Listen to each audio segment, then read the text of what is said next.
आणि कावळ्याला रात्री दिसत नाही, पण कामानं आंधळा झालेल्या पुरुषाला रात्री दिसत नाही, दिवसाही दिसत नाही. दिवानक्तम न पश्यती, कामांधो दिवानक्तम न पश्यती. वेळ झाला.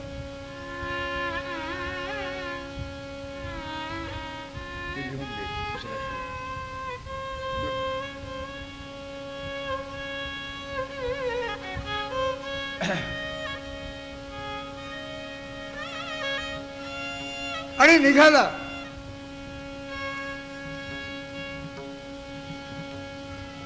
नदी वाहू लागलेली होती. अंधार पडलेला आहे, विजा चमकायला लागल्यात, आभाळ गडगडायला लागले.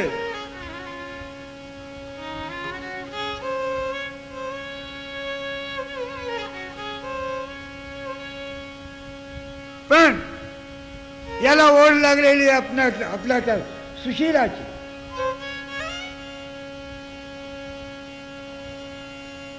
बहादर तरुण उडी ठोकली.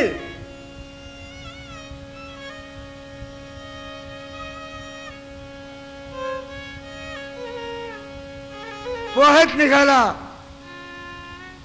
त्यावेळी एक प्रेत वाहून येऊ लागलेलं होतं.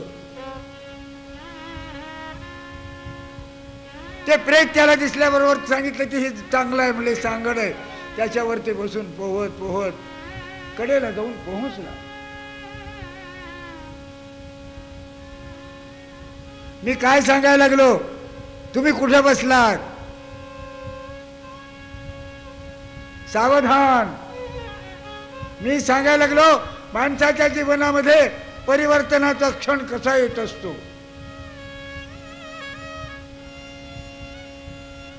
आणि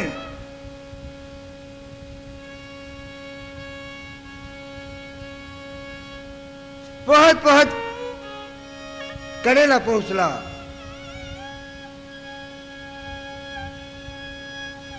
त्या शेवाच्या ताटीला बांधलेलं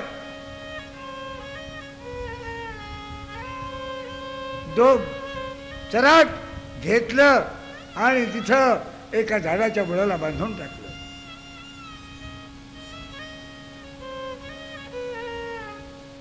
परत गेला. सासरवाडी माहीत होती.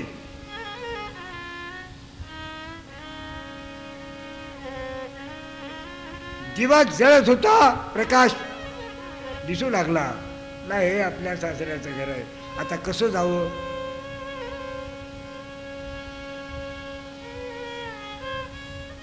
तिथं काय झालेलं होतं, एक भयंकर मोठा नाग त्या भिंतीवर चढून चाललेला होता. अंधार होता, सापडायला लागला. त्या भिंतीला कुठं काही सांद आहे का ज्याच्यावर ते पाय ठेवून आपल्याला जाता येईल. आणि हात फिरवत असताना तो साप त्यांच्या हाताला लागला. त्याला आठवलं की खरोखर माझ्या बायकोचं माझ्यावर किती प्रेम आहे.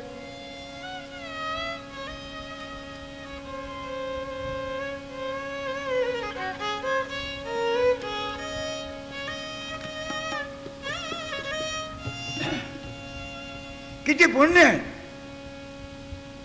किती प्रेम आहे.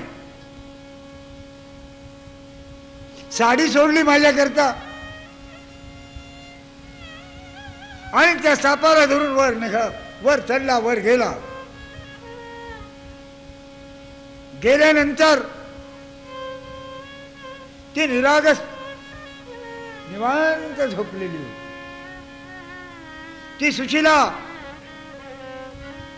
पतीचं चिंतन करीत करीत करीत ती झोपली होती, गाढ झोपलेली होती. पाहिला अंतःकरणामध्ये प्रेमाचा उमाळा आल्याबरोबर आपला हात असा स्पर्श केल्याबरोबर ती जागी झाली. ती सुशिला जागी झाली.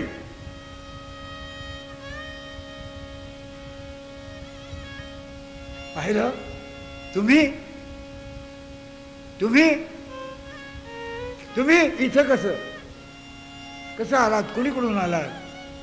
काही वेळेस म्हणले, तुझी साडी जी सोडली होती त्या साडीला धरून मी आलो.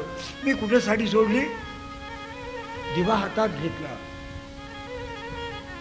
आणि पाहिलं तर तो नाग वळवळ करीत होता, वर चढत होता. त्या माऊलीच्या हृदयानं पाणी सोडलं.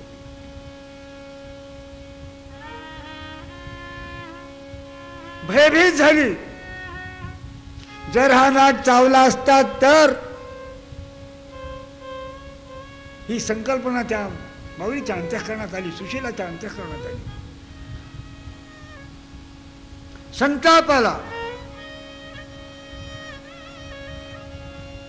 प्रेम विरालं.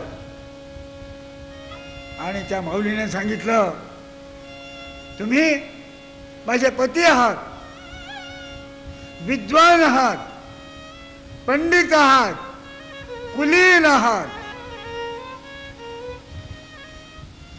मला वाटलं नाही की तुम्ही एवढे कामान ठेवाल. माझ्यावर जितकं प्रेम केलं तितकं प्रेम त्या अनंत कोटी ब्रह्मांड नायक शिवप्रभूवर केलं असतं तर तुम्ही अमर झाला असता, मृत्युंजय झाला.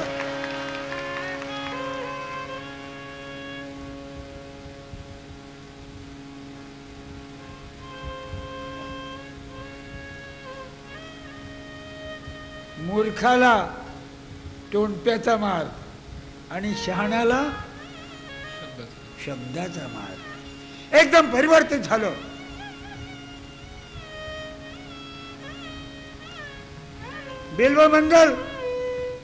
बिल्वमंगल राहिला नाही, बदललं आणि बायकोला नमस्कार केला. सांगितला की तू माझी आज गुरु झालीस.